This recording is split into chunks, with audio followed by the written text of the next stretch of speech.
ಶಸ್ತ್ರಚಿಕಿತ್ಸೆಗಂತ BGS ಆಸ್ಪತ್ರೆಗೆ admit ಆದಂತಹ ದರ್ಶನ್ ಇವತ್ತು ಡಿಸ್ಚಾರ್ಜ್ ಆಗ್ತಿದ್ದಾರೆ ಅನ್ನುವಂತಹ ಮಾಹಿತಿ ಸಿಗ್ತಾ ಇದೆ.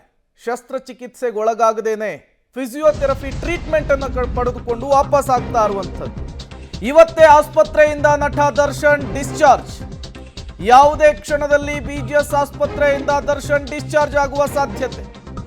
1.5 ತಿಂಗಳುಗಳ ಬಳಿಕ ಆಸ್ಪತ್ರೆಯಿಂದ ಡಿಸ್ಚಾರ್ಜ್ ಆಗ್ತಾ ಇದ್ದಾರೆ ದಾಸ. ವೈದ್ಯರ ಸಲಹೆಯ ಮೇರೆಗೆ ಕೆಲವು ಕ್ಷಣಗಳಲ್ಲಿ ಡಿಸ್ಚಾರ್ಜ್ ಆಗ್ತಾ ಇದ್ದಾರೆ. ಮೊನ್ನೆ ಬೇಲ್ ಪ್ರಕ್ರಿಯೆ ಮುಗಿಸ್ಲಿಕ್ಕೆ ಆಸ್ಪತ್ರೆಯಿಂದ ಹೊರಬಂದಿದ್ರು ದರ್ಶನ್. ನೇರವಾಗಿ ಸೆಷನ್ಸ್ ಕೋರ್ಟಿಗೆ ಹೋಗಿದ್ರು. ಮತ್ತೆ ಬಂದು ಬಿಜಿಎಸ್ ಆಸ್ಪತ್ರೆಯನ್ನ ಸೇರಿದ್ರು. ಕೆಲವೇ ಕ್ಷಣಗಳಲ್ಲಿ ಬಿಜಿಎಸ್ ಆಸ್ಪತ್ರೆಯಿಂದ ಡಿಸ್ಚಾರ್ಜ್ ಆಗಿ ತಮ್ಮ ನಿವಾಸಕ್ಕೆ ತೆರಳುತ್ತಾರೆ ದರ್ಶನ್ ಅನ್ನುವಂತಹ ಮಾಹಿತಿ ಸಿಗ್ತಾ ಇದೆ. ಬಳ್ಳಾರಿ ಜೈಲಿನಲ್ಲಿದ್ರು. ಅದಾದ ಮೇಲೆ ಮಧ್ಯಂತರ ಬೇಲನ್ನು ಪಡ್ಕೊಂಡ್ರು. ಬೆನ್ನು ನೋವಿನಿಂದ ತುಂಬ ಬಳಲ್ತಾ ಇದ್ರು. ಶಸ್ತ್ರಚಿಕಿತ್ಸೆಯ ಅಗತ್ಯತೆ ಇದೆ ಅಂಥೇಳಿ ಬಿಜಿಎಸ್ ಆಸ್ಪತ್ರೆಗೆ ಅಡ್ಮಿಟ್ ಆದರು. ಬಿಜಿಎಸ್ ಆಸ್ಪತ್ರೆಗೆ ಸೇರಿ ಫಿಸಿಯೋಥೆರಪಿ ಟ್ರೀಟ್ಮೆಂಟನ್ನು ಪಡೆದುಕೊಂಡಂತಹ ದರ್ಶನ್ ಇಲ್ಲಿಯವರೆಗೂ ಶಸ್ತ್ರಚಿಕಿತ್ಸೆಗೆ ಒಳಗಾಗಿಲ್ಲ. ಶಸ್ತ್ರಚಿಕಿತ್ಸೆಗೆ ಒಳಗಾಗದೇನೆ ಈಗ ಬಿಜಿಎಸ್ ಆಸ್ಪತ್ರೆಯಿಂದ ಡಿಸ್ಚಾರ್ಜ್ ಆಗಲಿಕ್ಕೆ ನಿರ್ಧಾರವನ್ನು ಮಾಡಿದ್ದಾರೆ. ಮೊನ್ನೆ ಅಷ್ಟೇ ಅವರಿಗೆ ರೆಗ್ಯುಲರ್ ಬೇಲ್ ಕೂಡ ಸಿಕ್ಕಿರುವಂಥದ್ದು.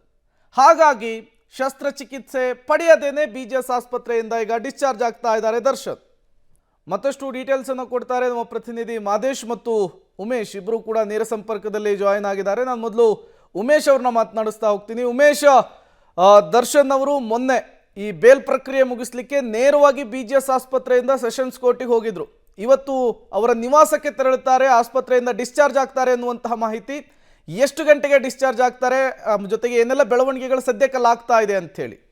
ಪ್ರೇಮ್, ಕಳೆದ 1.25 ತಿಂಗಳಿಂದ ನಟ ದರ್ಶನ್ ಬಿಜಿಎಸ್ ಆಸ್ಪತ್ರೆಯಲ್ಲಿ ಫಿಸಿಯೋ ಮುಖಾಂತರ ಟ್ರೀಟ್ಮೆಂಟ್ ಪಡಿತಾ ಇದ್ದಾರೆ. ಇವತ್ತು 10 ಗಂಟೆ ನಂತರದಲ್ಲಿ ಅವರು ಆಸ್ಪತ್ರೆಯಿಂದ ಡಿಸ್ಚಾರ್ಜ್ ಆಗಲಿದ್ದಾರೆ ಅನ್ನೋ ಮಾಹಿತಿ ಆಸ್ಪತ್ರೆ ಮೂಲಗಳಿಂದ ಸಿಗ್ತಾ ಇರುವಂಥದ್ದು. ಇವತ್ತು 10 ಗಂಟೆ ನಂತರದಲ್ಲಿ ಅವರು ಎಲ್ಲಿಗೆ ಅಂದರೆ ಹೊಸಕೆರೆಹಳ್ಳಿರುವಂಥ ತಮ್ಮ ಪತ್ನಿ ಮನೆಗೆ ಹೋಗ್ತಾರೆ ಅನ್ನೋದ್ರ ಬಗ್ಗೆ ಮಾಹಿತಿ ಇರುವಂಥದ್ದು. ಹಾಗಾಗಿ ಈಗ ಡಿಸ್ಚಾರ್ಜ್ಗೆ ಬೇಕಾದಂಥ ಎಲ್ಲ ಸಿದ್ಧತೆಗಳನ್ನು ಕೂಡ ಆಸ್ಪತ್ರೆಗಳಲ್ಲಿ ಮಾಡ್ಕೋತಾ ಇರುವಂಥದ್ದು. ಕಳೆದ ಶುಕ್ರವಾರ ನಟ ದರ್ಶನ್ ಪವಿತ್ರ ಗೌಡ ಸೇರಿದಂತೆ 7 ಜನರಿಗೆ ಜಾಮೀನು ಮಂಜೂರಾಗಿತ್ತು. ಅದಾದ ನಂತರದಲ್ಲಿ ಆರ್ಡರ್ ಕಾಪಿ ಸಿಕ್ಕಿಲ್ಲ ಅನ್ನೋ ಒಂದು ಲೇಟ್ ಆಯಿತು ಅನ್ನೋ ಕಾರಣಕ್ಕಾಗಿ ಸೋಮವಾರಕ್ಕೆ order copy certificate order copy ಸಿಕ್ಕಿತ್ತು. ನಂತರದಲ್ಲಿ ಸೆಷನ್ಸ್ ಕೋರ್ಟಲ್ಲಿ ಅದಕ್ಕೆ ಬೇಕಾದಂಥ ಷರತ್ತುಗಳ ಪೂರೈಕೆಗೆ ಬಿಜಿಎಸ್ ಆಸ್ಪತ್ರೆಯಿಂದಲೇ ನಟ ದರ್ಶನ್ ನೇರವಾಗಿ ಸೆಷನ್ಸ್ ಕೋರ್ಟ್ಗೆ ಬಂದು ಅವತ್ತು ಷರತ್ತುಗಳ ಪೂರೈಕೆ ಮಾಡಿ ಆರ್ಡರ್ ಕಾಪಿಯನ್ನು ಪಡ್ಕೊಂಡು ಹೋಗಿದ್ದಂಥದ್ದು. ಆ ಸಂದರ್ಭದಲ್ಲಿದ್ದಂಥ ಮಾತುಗಳೇನೆಂದರೆ 1 ವಾರಗಳ ಕಾಲ ಬಿಜಿಎಸ್ ಆಸ್ಪತ್ರೆಯಲ್ಲಿ ಟ್ರೀಟ್ಮೆಂಟ್ ಪಡ್ಕೋತಾರೆ ಅನ್ನೋ ಮಾತುಗಳು ಕೂಡ ಕೇಳಿಬಂದಿದ್ದು. ಮುಂದುವರೆದು ಈ ಆಪರೇಷನ್ ಕೂಡ ಮಾಡ್ತಾರೆ ಅನ್ನೋ ಮಾತುಗಳು ಕೂಡ ಕೇಳಿಬಂದಿದ್ವು. ಆದರೆ ಇವತ್ತು ಸಿಗ್ತಾ ಇರೋ ಮಾಹಿತಿ ಪ್ರಕಾರ